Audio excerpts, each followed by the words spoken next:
At alam ko na rin na hindi ka pala tunay na Mondragon. Napalakit butas ka lang pala. At ang dugong nasa katawan mo ay hindi kasing kulay ng dugo ni Ismael. Kaya ganun na lang ang pagkasukla mo sa kanya. Carlota, wala nang silbi ang mga sinabi mo at sasabihin pa. Marami nang nakakaalam tungkol sa pagkatao ko. Kaya iisa-isahin ko silang buburin sa listahan ng mga buhay. Ang inay.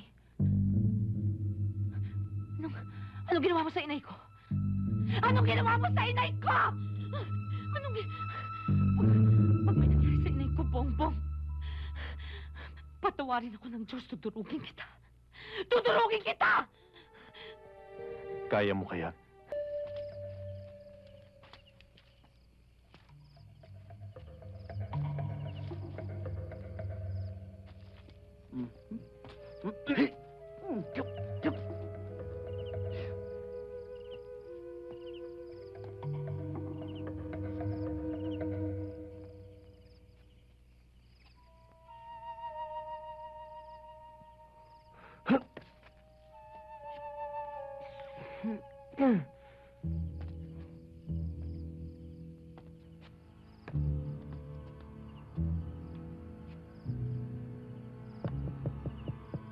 Carlota?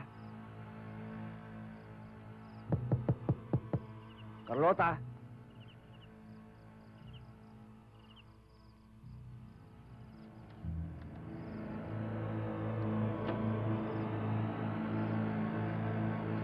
Tuloy na tayo. Ano pa hinahantay? Ano? Dito ka lang.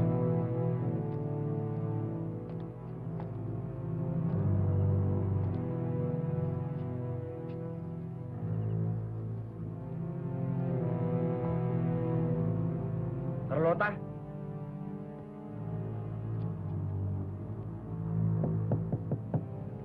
Carlota?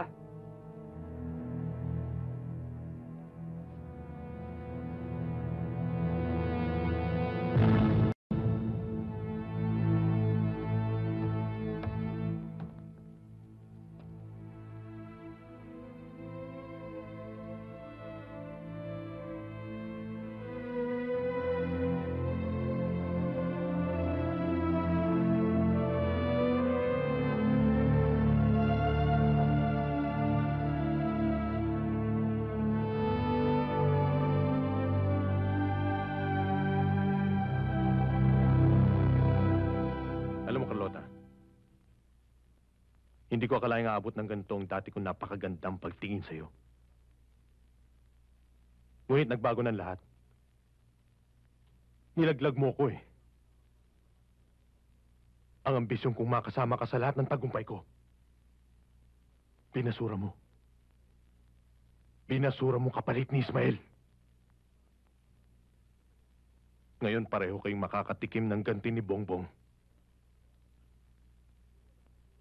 Siya nga pala.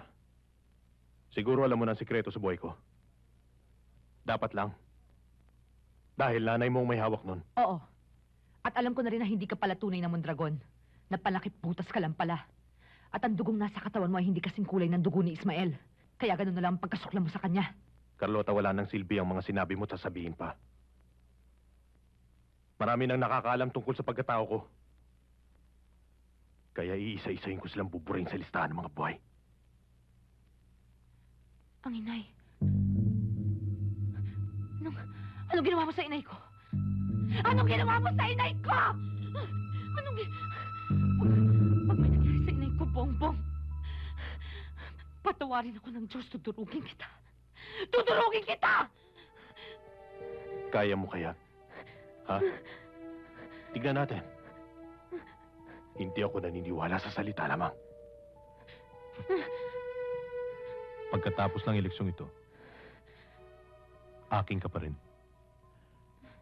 Tandaan mo yan.